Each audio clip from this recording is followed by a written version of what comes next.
Welcome to real news. ముందుగా headlines చూద్దాం.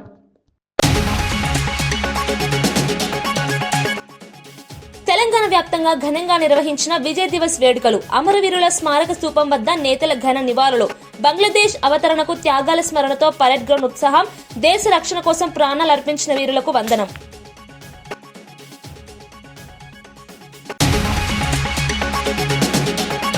భవానీపురం ఫ్లాట్ల కూల్చివేతపై చంద్రబాబుకు జగన్ సవాల్.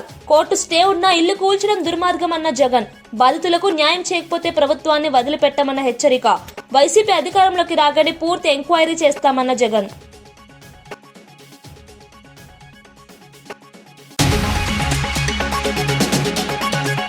ఇంకా అధికారంలోనే ఉన్నామనే భ్రమలో కేటీఆర్ ఉన్నారని ఆది ఫైర్. 100 సీట్లు అన్న మాటలు ప్రజల తీర్పుతో బోల్తా అన్న విమర్శ. కుటుంబ ప్రయోజనాల కోసం పార్టీని అమ్ముతున్నారన్న ఆరోపణలు. ప్రజాస్వామ్యంలో తీర్పు చెప్పేది ప్రజలేనన్న ఆది శ్రీనివాస్.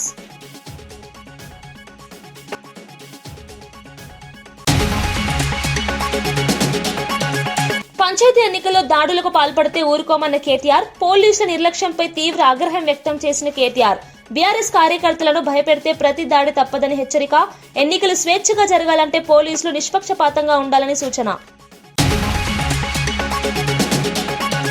డిజిటల్ హెల్త్ రికార్డులతో వైద్య ఖర్చులు తగ్గించాలన్న సీఎం చంద్రబాబు. సంజీవని ప్రాజెక్టుతో రాష్ట్ర వ్యాప్తంగా హెల్త్ డేటా విప్లవం. ప్రతి పౌరుడికి ఒకే ప్లాట్ఫారంలో ఆరోగ్య సమాచారం లక్ష్యం. నివారణ వైద్యమే భవిష్యత్ దారి అని వైద్యులకు సీఎం సూచన.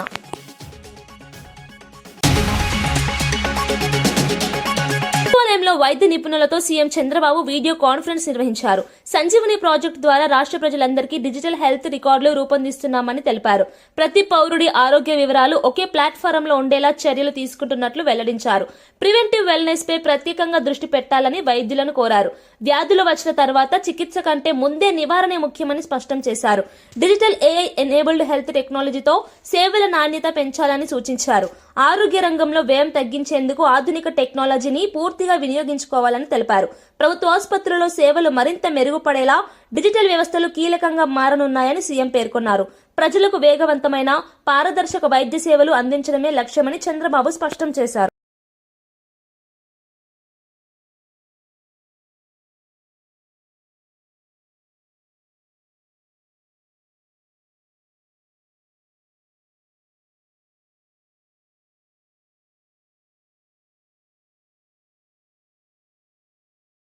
రాహుల్ గాంధీని చూసినప్పుడే బీజేపీకి భయం పట్టుకుందని ఎమ్మెల్సీ అద్దంకి దయాకర్ వ్యాఖ్యానించారు. కిషన్ రెడ్డి మాటలు వింటే అదే స్పష్టంగా అర్థమవుతోందని తెలిపారు. బ్రిటిష్ వారికే భయపడని కాంగ్రెస్ పార్టీ వారి వారసులైన బీజేపీకి భయపడదని స్పష్టం చేశారు. నెహ్రూ కుటుంబంపై విష ప్రచారం చేస్తున్న బీజేపీకి తప్పకుండా ప్రజలే శాస్తి చేస్తారని హెచ్చరించారు. దేశ స్వాతంత్ర పోరాటంలో కాంగ్రెస్ పాత్రను తక్కువ చేసి చూపించే ప్రయత్నాలు జరుగుతున్నాయని విమర్శించారు. ప్రజాస్వామ్యం, రాజ్యాంగ విలువల పరిరక్షణ కోసం కాంగ్రెస్ పార్టీ ఎప్పుడూ ముందుంటుందని చెప్పారు. బీజేపీ రాజకీయాలు విభజనకు దారితీస్తున్నాయని ప్రజలు అన్ని గమనిస్తున్నారని పేర్కొన్నారు. బీజేపీ ఆర్ఎస్ఎస్ అంటే అధికారం మాత్రమే బలమైనది అనుకునే ఒక భ్రమలో ఇలా బీజేపీ బతుకుతున్నది. గతంలో ఆర్ఎస్ఎస్ కూడా అదే ఆలోచనతో ఉన్నది. ఆ సత్తా కోసం ఒక 100 సంవత్సరాలు వాళ్ళు కింద మీద పడి ఇప్పుడు వచ్చిన తర్వాత ఆ సత్తాను వినియోగించడం ఎట్లనో తెలియకుండా సత్యాన్ని వదిలి ఇలా పరిపాలిస్తున్నారు. కాబట్టే వాళ్ళకి సమస్య వచ్చింది. రాహుల్ గాంధీ మాట్లాడుతుంటే భయం ఎందుకు అవుతున్నది? ఇలా కిషన్ రెడ్డి గారు కూడా మాట్లాడుతున్నారు, ఇలాంటి నాయకులు ఉండడం దురదృష్టకరము అని. కాంగ్రెస్ పార్టీకి కాదు, దేశానికి నాయకత్వం వహించే ఒక యువ నాయకుడు వచ్చిన ఇవాళ దేశంలో పీడితులు, బడుగులు, బలహీన వర్గాలు, మైనారిటీలు అందరూ కూడా ఈరోజు తన వైపు చూస్తున్నారు. రెండవది, మీరు గెలవడానికి చేసే రాజకీయం తప్పితే ప్రజల్ని గెలిపించే రాజకీయం బీజేపీకి తెలియదు. అది ప్రజలు తిరగబడ్డ రోజు అర్థమవుతుంది. ఏ నేపాలో, ఏ శ్రీలంకనో, లేకపోతే ఏ బంగ్లాదేశో అట్లా అయినప్పుడు అర్థమవుతుంది. కానీ ఒక మాట మాత్రం వాస్తవం, ఇప్పటికీ ఒకే ఒక్కడు రాహుల్ గాంధీ బీజేపీకి, మోదీకి నిద్ర పట్టకుండా చేస్తున్న పరిస్థితి మనం గమనించాల్సిన అవసరం ఉంది. అందుకనే పిచ్చి పిచ్చిగా ట్రోల్స్ చేస్తారు, గాంధీని విమర్శిస్తారు, నెహ్రూని విమర్శిస్తారు.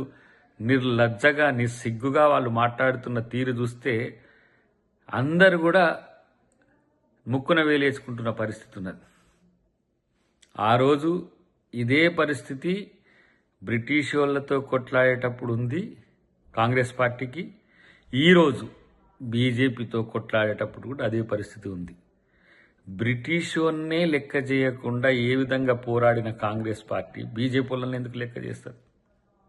అది నడుమంత్రం. పంచాయతీ ఎన్నికల్లో బీఆర్ఎస్ మద్దతు ఇస్తున్న సర్పంచ్ అభ్యర్థులపై కాంగ్రెస్ నేతలు దాడులు చేస్తున్నారని కేటీఆర్ ఆరోపించారు. ఈ దాడులపై పోలీసులు పట్టించుకోవడం లేదని మండిపడ్డారు. పోలీసులు డ్యూటీ సరిగా చేయకపోతే తామే డ్యూటీ చేస్తామని హెచ్చరించారు. ప్రజాస్వామ్యంలో ఎన్నికలు స్వేచ్ఛగా జరగాల్సిందేనని చెప్పారు. దాడులకు పాల్పడితే దాడికి ప్రతి దాడి తప్పదని స్పష్టం చేశారు. బీఆర్ఎస్ కార్యకర్తలను భయపెట్టే ప్రయత్నాలు చేస్తే తిరగబడతామని తెలిపారు. ప్రభుత్వ పెద్దల అండతోనే ఈ దాడులు జరుగుతున్నాయని విమర్శించారు. శాంతియుతంగా ఎన్నికలు జరగాలంటే పోలీసులు నిష్పక్షపాతంగా వ్యవహరించాలని డిమాండ్ చేశారు. పార్టీ శ్రేణులు సంయమనం పాటించాలని, కానీ అవసరమైతే తగిన విధంగా స్పందిస్తామని కేటీఆర్ స్పష్టం చేశారు. నల్లగొండ నియోజకవర్గంలో ఒక సోదరుడు, ఒక బీసీ సోదరుడు, ఆయన కూడా నామినేషన్ వేస్తే నామినేషన్ వేయొద్దని బెదిరించి కొట్టి ఆఖరికి కిడ్నాప్ చేసి ఆయనకు మూత్రం దాగిచ్చారు. అయినా కూడా ఇంతవరకు కేసు పెట్టలేదు అక్కడ ఉండే పోలీస్ యంత్రాంగం. ఈ రకమైన అరాచకాలు ఏవైతే ఇవాళ రాష్ట్ర వ్యాప్తంగా జరుగుతున్నాయో, ఇటు కామారెడ్డి జిల్లా ఎల్లారెడ్డిలో గాని, అక్కడ సూర్యాపేట జిల్లాలో గాని, నల్లగొండ జిల్లాలో గాని, ఇవన్నీ కూడా గుర్తుపెట్టుకుంటున్నాము. ఇవన్నీ కూడా ప్రజలు కూడా గమనిస్తా ఉన్నారు. పోలీస్ యంత్రాంగాన్ని నేను మళ్లీ కోరుతున్నా, ఇప్పటికైనా స్పందించండి, మీ డ్యూటీ చేయండి. ఒకవేళ మీరు చేయని పక్షంలో మరి మేమే డ్యూటీ చేయాల్సి వస్తుంది. తప్పకుండా శాంతి భద్రతల సమస్య వస్తుంది. దాడికి ప్రతి దాడే సమాధానం అనుకుంటే మేము కూడా తెగబడాల్సి వస్తుంది. తిరగబడ్డప్పుడు మరి మీకే ఇబ్బంది అవుతుంది, గుర్తుపెట్టుకోమని చెప్పి కూడా కోరుతూ, రాష్ట్ర ప్రభుత్వాన్ని మళ్ళొకసారి నేను చెప్తా ఉన్నా, మరి రేపు మళ్లీ ఇంకో దశ ఎన్నికలున్నాయి. ఈ రకంగా ఆవేశాలకు లోనయ్యే విధంగా మీ కార్యకర్తలను మీరేదైతే రెచ్చగొడుతున్నారో ముఖ్యమంత్రి గారు మీ భాషతో ఇష్టం వచ్చినట్టు మాట్లాడుతూ, నోటికొచ్చిన దూషణలు మాట్లాడుతూ, ఇది మంచిది కాదు ప్రజాస్వామ్యంలో. ఇకనైనా సవరించుకోండి, లేకపోతే జరగబోయే పరిణామాలకు మీరే బాధ్యత వహించాల్సి ఉంటుందని చెబుతూ, భారతి గారి కుటుంబానికి, అదేవిధంగా గాయపడ్డ మిగతా కుటుంబాలకు కూడా వైద్య ఖర్చులు మొత్తం పార్టీ నుండే మేమే భరిస్తాము. తప్పకుండా ప్రతి కార్యకర్తకు కూడా పార్టీ అండగా ఉంటుందని చెప్పి కూడా మరొక మాట చెబుతూ అట్లాగే మా నాయకులు కార్యకర్తలకు కూడా నా విజ్ఞప్తి, నా ప్రార్థన, దయచేసి. జగిత్యాలలో డాక్టర్ సంజయ్ వర్సెస్ సంజయ్ అంశం రాజకీయంగా హాట్ టాపిక్ గా మారింది. ఎమ్మెల్యే డాక్టర్ సంజయ్ ను ఉద్దేశించి కోరుట్ల ఎమ్మెల్యే కల్వకుంట్ల సంజయ్ తీవ్ర స్థాయిలో విమర్శలు చేశారు. జగిత్యాల ఆత్మగౌరవాన్ని డాక్టర్ సంజయ్ తాకట్టు పెట్టారని మండిపడ్డారు. మెడికల్ కాలేజీ నిర్మాణ పనులు 2 ఏళ్లుగా నత్తనడకన సాగుతున్నా పట్టించుకోవడం లేదని ప్రశ్నించారు. మీరు ఏ పార్టీలో ఉన్నారో మీకే తెలియదని ఎద్దేవా చేశారు. దమ్ముంటే రాజీనామా చేయాలని సవాల్ విసిరారు. తాను కోరుట్లలో రాజీనామా చేసి జగిత్యాలలో పోటీ చేస్తానని ప్రకటించారు. ఈ వ్యాఖ్యలు జగిత్యాల రాజకీయ వాతావరణాన్ని మరింత ఉద్రిక్తంగా మార్చాయి. జగిత్యాల అంటే తెలియదు, జిల్లా హెడ్ క్వార్టర్ ఏందో తెలియదు నీకు, Jagtial constituency medical college Jagtial జిల్లా తెలియదు నీకు. నువ్వు జగిత్యాల ఒక జగిత్యాల గురించి మాట్లాడుతున్నావా? ఇప్పటి వరకు జగిత్యాల సమస్య ఒక్కడి అసెంబ్లీలో 2 సంవత్సరాలు లేవనెత్తింది ఎవరైనా చూపెట్టండి. ఇప్పటి వరకు ఒక్క అసెంబ్లీలో జగిత్యాల సమస్య ఇప్పుడు లేవనెత్తి చూపెట్టండి. అది చేయడు. ఏ ఎమ్మెల్యే నా ఊరికి ఎందుకు వచ్చిండు, ఆ ఎమ్మెల్యే నా ఊరికి ఎందుకు వచ్చిండు, ఇవ్వా నీ అభద్రతా భావం మాకు తెలుసు నాయన. మేము ఎప్పుడు రాము కూడా. మెడికల్ కాలేజ్ మా అందరి విద్యార్థులు, మా జిల్లాకు సంబంధించిన మెడికల్ కాలేజ్ అది మా హక్కు. మా బాబు కేసీఆర్ గారు వాళ్ళు ఆరంభించారు. వీళ్ళు కేసీఆర్ గారు చేసిన పని అని చెప్పి కంప్లీట్ చేయట్లేదు గవర్నమెంట్ అని. గవర్నమెంట్ ప్రొసీజర్కి వస్తే ఏది పడితే అది మాట్లాడతా, తల్లిదండ్రుల గురించి మాట్లాడతా. జవహర్ నగర్ ను జీహెచ్ఎంసీలో విలీనం చేస్తున్నప్పటికీ అక్కడి ప్రజల సమస్యలను పట్టించుకోవడం లేదని ఆరోపణలు వెల్లువెత్తుతున్నాయి. జీహెచ్ఎంసీ పరిధిలోని 150 డివిజన్ల చెత్త మొత్తాన్ని జవహర్ నగర్ లోనే వేస్తున్నారని స్థానికులు ఆవేదన వ్యక్తం చేస్తున్నారు. బీఆర్ఎస్ హయాంలో వార్డుల్లో మురుగునీటిని శుద్ధి చేసినట్లు గుర్తు చేశారు. కాంగ్రెస్ ప్రభుత్వం వచ్చిన తర్వాత కనీసం పట్టించుకోవడం లేదని విమర్శించారు. చెత్త, మురుగు కారణంగా ప్రజలు అనారోగ్యానికి గురవుతున్నారని తెలిపారు. జవహర్ నగర్ ప్రజల జీవన ప్రమాణాలు దిగజారుతున్నాయని ఆందోళన వ్యక్తమైంది. తక్షణమే ప్రభుత్వం చర్యలు తీసుకోవాలని డిమాండ్ చేస్తున్నారు. దిక్కులేదు మీ చెత్త అంతా బాబా, మీ చెత్త మల్లారెడ్డి గారు మీరు ఆబ్జెక్షన్స్ అండ్ సజెషన్స్ చెత్త అంతా తీసుకొచ్చారు. చెత్త గురించి ప్రజలు చచ్చిపోతున్నారు, బారిన పడుతున్నారు. చెత్త గురించి మాట్లాడట్లేదు, వాళ్ళ జనాలు చెత్త గురించి మనం మాట్లాడట్లేదు. మేము వేరే వాళ్ళకి ఇవ్వాలి. Mic we have to give it to somebody else. We have to give the mic to somebody else. We have to give the mic to somebody else. No. మీరు ఆబ్జెక్షన్స్ అండ్ సజెషన్స్ సజెషన్స్ గురించి మాట్లాడితే మాట్లాడే. We are not talking about sanitation. Financial సిటీలో 1,177 కోట్లు పోతుంది ఎకరా. అది బంగారు గుట్ట, ఈడ చెత్త గుట్ట. దాన్ని తీసుకొచ్చి ఇట్లా నో కలుపుతున్నారు. నో నో మీరు మీ డీలిమిటేషన్ ఆబ్జెక్షన్స్ అండ్ సజెషన్స్ గురించి మాట్లాడండి. లేదు అంటే నాది I have to give it to another person. Jagadish Goud గారు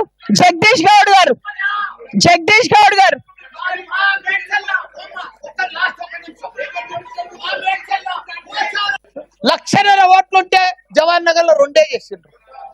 బోడుప్పల్ పిరిదాస్గూడలో 2 చేసిండ్రు. అంటే ప్రజలు చచ్చిపోని వాళ్ళని పట్టించుకోము, చెత్తకుండినంత కలుపుతాము. నేను చెప్పేది ఏంటంటే కొద్దిగా మీరు కూడా మేయర్ ఉన్నారు, ఇంకా 2 నెలలు ఉంటారు. మా జవహర్ నగర్ ను ఒకసారి విజిట్ చేయాలి మీరు. దానికి స్పెషల్ ఫండ్ ఇవ్వాలి. అప్పుడే మాకు అన్ని. ఇప్పుడు ఎందుకంటే నేను బంజారాలు, జూబ్లీహిల్స్ 5 స్టార్ హోటల్స్ ఉన్నాయి. ఆడ కీసరాళ్ళేమో గ్రామాలు ఉన్నాయి, మోరీలు లేవు, డ్రైనేజ్ లేదు, పెంకటీలు ఉన్నారు, రైతులు ఉన్నారు. దాన్ని తీసుకొచ్చి దీంట్లో కలుపుతారు ఎట్లా? నేను అది చెప్పేది.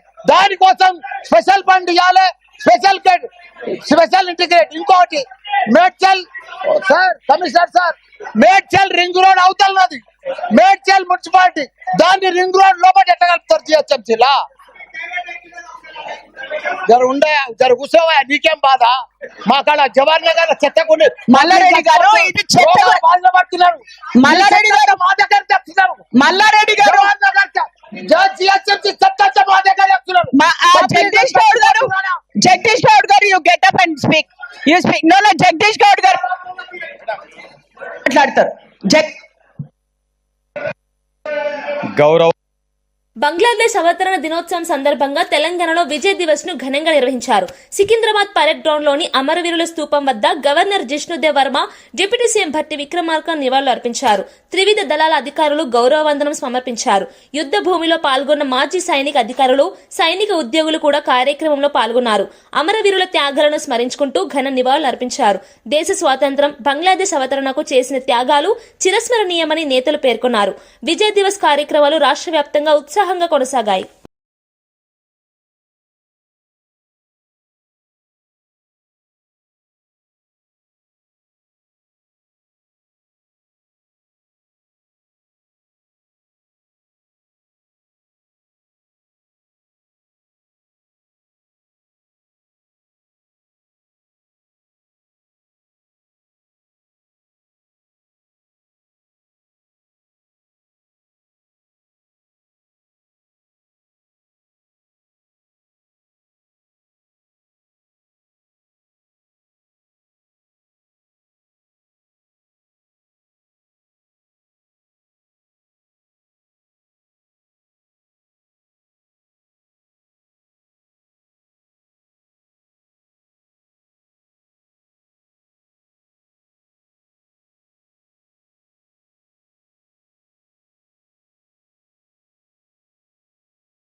విశాఖ ఎకనామిక్ కారిడార్ ద్వారా ఉత్తరాంధ్ర ప్రాంతం అన్ని విధాలుగా అభివృద్ధి చెందుతుందని మంత్రి కొండపల్లి శ్రీనివాస్ తెలిపారు. ఈ కారిడార్ ఏర్పాటు వల్ల పరిశ్రమలు, పెట్టుబడులు, మౌలిక సదుపాయాలు వేగంగా పెరుగుతాయని చెప్పారు. యువతకు పెద్ద ఎత్తున ఉపాధి అవకాశాలు లభిస్తాయని, స్థానిక ఆర్థిక వ్యవస్థ బలోపేతం అవుతుందని అన్నారు. విశాఖ కేంద్రంగా ఉత్తరాంధ్రను అభివృద్ధి పదంలో ముందుకు తీసుకెళ్లడమే ప్రభుత్వ లక్ష్యమని మంత్రి స్పష్టం చేశారు. 17 ఫ్యాక్టర్స్ ఉంటాయి. ఆ 17 ఫ్యాక్టర్స్ లో కూడా అభివృద్ధి రావాలంటే ఎడ్యుకేషన్ గానీ, హెల్త్ గానీ, క్వాలిటీ ఆఫ్ లివింగ్ గానీ, పొల్యూషన్, ఎయిర్ పొల్యూషన్ గానీ, ఉద్యోగ అవకాశాలు గానీ, ఇండస్ట్రియలైజేషన్ గానీ, ఇండస్ట్రీస్ సెల్ఫ్ ఎంప్లాయ్మెంట్ గానీ, ఇవన్నీ ఫ్యాక్టర్స్ లో కూడా మన ఉత్తరాంధ్రలో ఈ విశాఖపట్నం ఎకనామిక్ కారిడార్ ఏదైతే స్థాపించబడిందో ఈ కారిడార్ అభివృద్ధికి ఒక ప్లానింగ్ ఇవ్వడం జరిగింది. మన ప్రాంతంలో ఐటీ ఇండస్ట్రీస్ కి స్కోప్ గానీ, టాయ్ మ్యానుఫ్యాక్చరింగ్ స్కోప్ గానీ, టెక్స్టైల్ ఇండస్ట్రీ స్కోప్ గానీ, ఫార్మా ఇండస్ట్రీ స్కోప్ గానీ, ఫుడ్ ప్రాసెసింగ్ ఇండస్ట్రీ స్కోప్ గానీ, ఫెర్రో ఎల్ఐస్ ఇండస్ట్రీ స్కోప్ గానీ, ఇవన్నీ కూడా మనకి డీటెయిల్ గా ఒక గ్రోత్ ఇంజిన్స్ కింద పెట్టడం జరిగింది. దీన్ని అలవర్చుకొని దానికి కావాల్సినటువంటి మౌలిక సదుపాయాలు, ఇన్ఫ్రాస్ట్రక్చర్ ఎలా చేయాలి, ఇవన్నీ కూడా కార్యరూపణ అనేది కొంత గైడెన్స్ మా అందరికి కూడా ఇవ్వడం జరిగింది. ఇప్పుడు ఈ రకంగా మనం ప్లానింగ్ చేసి మైన్యూట్ డీటెయిల్స్ లో మానిటర్ చేయడం వల్ల ఖచ్చితంగా అభివృద్ధి అనేది మన జిల్లాకి కానీ, మన చుట్టుపక్కల ఉన్న జిల్లాలన్నిటికీ కూడా జరుగుతుందన్న ఆశాభావం నాకు బాగా ఉంది. కేంద్ర ప్రభుత్వం ఉపాధి హామీ పథకాన్ని నిర్వీర్యం చేసే కుట్ర చేస్తోందని రాష్ట్ర మంత్రి పొన్నం ప్రభాకర్ తీవ్ర ఆరోపణలు చేశారు. ఉపాధి హామీ చట్టం పేరును మార్చి పథకాన్ని బలహీనపరచాలని కేంద్ర ప్రభుత్వం చూస్తోందని విమర్శించారు. పార్లమెంట్లో హడావుడిగా బిల్లులు ప్రవేశపెట్టడం వెనుక ప్రజా వ్యతిరేక ఉద్దేశాలున్నాయని అన్నారు. ఇప్పటికే ఉపాధి హామీ పథకానికి కుంటి సాకులు చెబుతూ నిధుల్లో కోతలు విధిస్తున్నారని మండిపడ్డారు. గాంధీ పేరు తొలగించడం ద్వారా మహాత్మా గాంధీని అవమానపరుస్తున్నారని ఆరోపించారు. కరోనా సమయంలో దేశవ్యాప్తంగా గ్రామీణ ప్రాంతాల్లో కోట్లాది పేదలకు ఉపాధి హామీ పథకం జీవనాధారంగా నిలిచిందని గుర్తు చేశారు. అన్ని కలుపుకొని మహాత్మా గాంధీ రోజ్గార్ యోజనకు పేరు మార్చి విబిజీ రామ్జీ అని పేరు పెట్టడం వల్ల ఏం జరుగుతుందో అర్థం కావడం లేదు. ఇది పూర్తిగా గాంధీ గారిని అవమానపరిచినట్టే. జాతి పితను ఇప్పటికే గాడ్సే వారసులుగా మీకు ఒక పేరుంది. ఇంత పెద్ద కార్యక్రమం గ్రామీణ ప్రాంతాల్లో జరిగే విధంగా ఉపాధి పేదలకు ఒక అవకాశంగా ఉన్న ఈ కార్యక్రమం రూపురేఖలు మార్చడం ద్వారా, పేర్లు మార్చడం ద్వారా రాక్షసానందం పొందుతా ఉన్నారు కావచ్చు. తిరిగి కాంగ్రెస్ పార్టీ అధికారంలోకి వస్తుంది. తిరిగి జాతిపిత మహాత్మా గాంధీ గారి పేరు పెట్టుకుంటాం. తిరిగి పేదలకు సంబంధించినటువంటి గ్రామీణ ప్రాంతాలకే కాదు, అవసరమైన చోట పట్టణ ప్రాంతాలకు కూడా విస్తరించే ప్రయత్నం చేస్తాం. ఇది దేశంలో ఒక వెన్నెముక లాంటి లైఫ్ లైన్ పేదలందరికీ. మహాత్మా గాంధీ జాతీయ గ్రామీణ ఉపాధి హామీ పథకం చట్టం స్థానంలో కేంద్ర ప్రభుత్వం కొత్త చట్టాన్ని తీసుకొచ్చే ప్రయత్నం చేస్తోంది. ఇందులో భాగంగా విబిజీ బిల్లు 2025ను మంగళవారం లోక్సభలో కేంద్ర ప్రభుత్వం ప్రవేశపెట్టింది. ఈ బిల్లుపై విపక్షాలు తీవ్ర అభ్యంతరం వ్యక్తం చేశాయి. ఈ సందర్భంగా కాంగ్రెస్ ఎంపీ శశి థరూర్ బిల్లును తీవ్రంగా వ్యతిరేకించారు. ఉపాధి హామీ పథకం పేరులో నుంచి మహాత్మా గాంధీ పేరును తొలగించడం అనైతికమని ఆయన అన్నారు. గాంధీ పేరు ఈ పథకానికి ప్రతీకగా మారిందని, ఆయన ఆశయాలకు విరుద్ధంగా ఈ మార్పులు చేస్తున్నారని విమర్శించారు. అంతేకాకుండా రాముడి పేరును కూడా ఈ విధంగా రాజకీయ అవసరాల కోసం వాడకూడదని కేంద్ర ప్రభుత్వానికి విజ్ఞప్తి చేశారు. Foundation of this crucial program. Mahatma Gandhi's vision of Ram Rajya was never a purely political program. It was a socio-economic blueprint rooted in the empowerment of villages, and his unwavering faith in Gram Swaraj was part of his vision of Ram Rajya. So the original act, by bearing his name, acknowledged this profound connection that true employment guarantee and upliftment must flow from the grassroots, embodying his principle of the last man first. To remove the name Mahatma Gandhi is to strip the bill of its moral compass and its historical legitimacy, and then to have two languages in the title just to make the acronym J.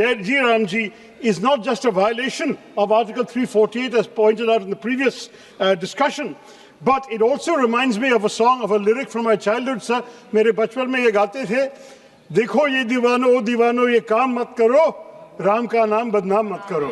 And in this particular case it's a real... Sir, we must also seriously question the legislative intent behind the financial restructuring proposed in the bill. The proposal to impose 40% of the financial burden directly onto the state governments is not just fiscally irresponsible, it's a measure that threatens to make the entire program unviable, sir. Vijayawada Bhavanipuram 42 ఫ్లాట్ల బాధితులకు ప్రభుత్వమే అండగా నిలవాలని YS Jagan demand చేశారు.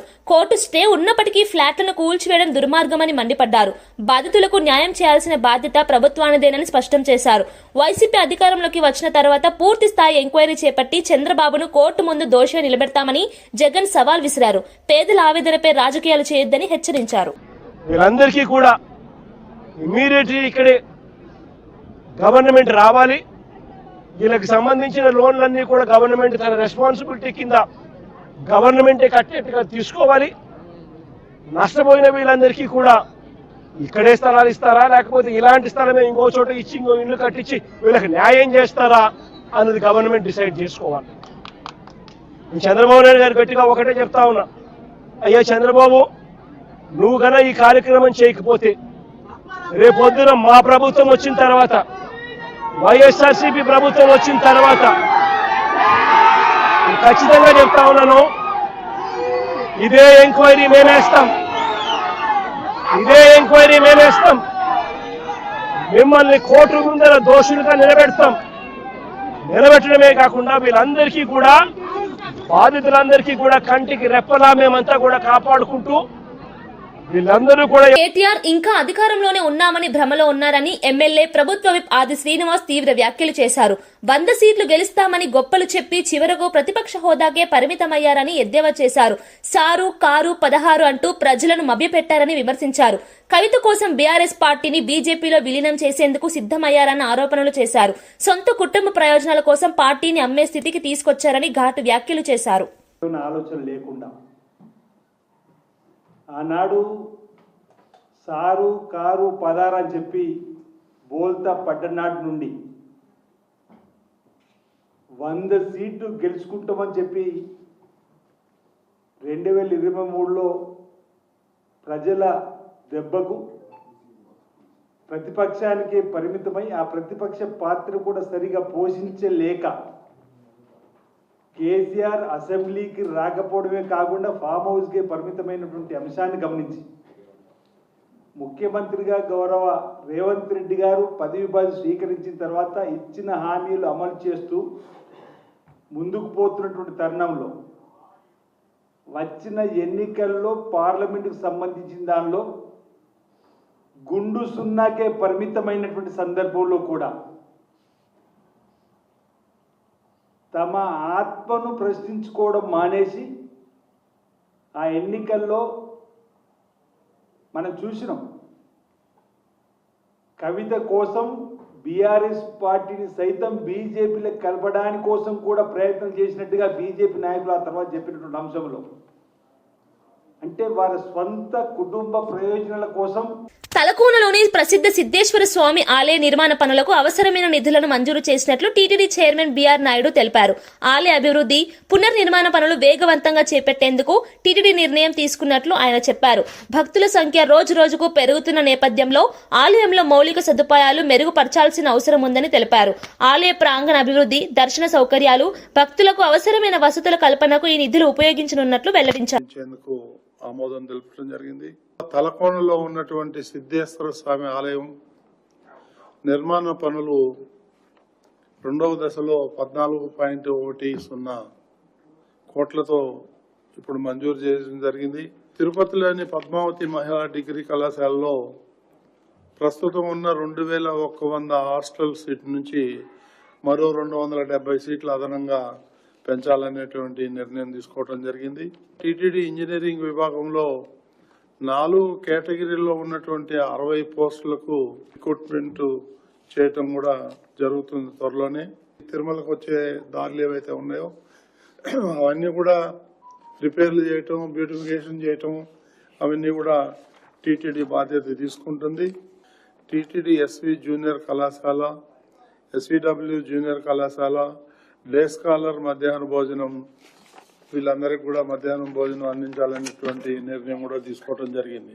తిరుమలలోను కాలిబాటలో ఉన్న పురాతన గల నిర్మాణాల పరిరక్షణ కొరకు ప్రత్యేకంగా ఒక విభాగం ఏర్పాటు చేసి అనుభవం గల అధికారుల నియమానికి వాళ్ళకి ఆమోదం చేయటం కూడా జరిగింది. వార్తలు ముగించే ముందు ముఖ్యాంశాలు మరోసారి. తెలంగాణ వ్యాప్తంగా ఘనంగా నిర్వహించిన విజయ్ దివస్ వేడుకలు, అమరవీరుల స్మారక స్తూపం వద్ద నేతల ఘన నివాళులు, బంగ్లాదేశ్ అవతరణకు త్యాగాల స్మరణతో పరేడ్ గ్రౌండ్ ఉత్సాహం, దేశ రక్షణ కోసం ప్రాణాలు అర్పించిన వీరులకు వందనం.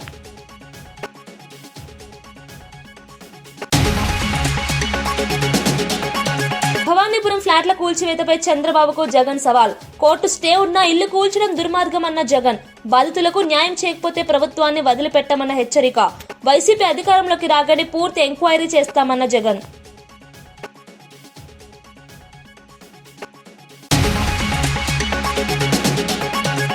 ఇంకా అధికారంలోనే ఉన్నామనే భ్రమలో కేటీఆర్ ఉన్నారని ఆది ఫైర్.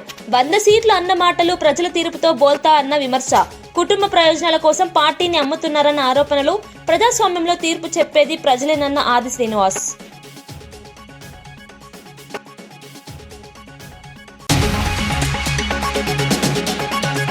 పంచాయతీ ఎన్నికల్లో దాడులకు పాల్పడితే ఊరుకోమన్న కేటీఆర్. పోలీసుల నిర్లక్ష్యంపై తీవ్ర ఆగ్రహం వ్యక్తం చేసిన కేటీఆర్. బీఆర్ఎస్ కార్యకర్తలను భయపెడితే ప్రతి దాడి తప్పదని హెచ్చరిక. ఎన్నికలు స్వేచ్ఛగా జరగాలంటే పోలీసులు నిష్పక్షపాతంగా ఉండాలని సూచన. డిజిటల్ హెల్త్ రికార్డులతో వైద్య ఖర్చులు తగ్గించాలన్న సీఎం చంద్రబాబు. సంజీవని ప్రాజెక్టుతో రాష్ట్ర వ్యాప్తంగా హెల్త్ డేటా విప్లవం. ప్రతి పౌరుడికి ఒకే ప్లాట్ఫారంలో ఆరోగ్య సమాచారం లక్ష్యం. నివారణ వైద్యమే భవిష్యత్ దారి అని వైద్యులకు సీఎం సూచన.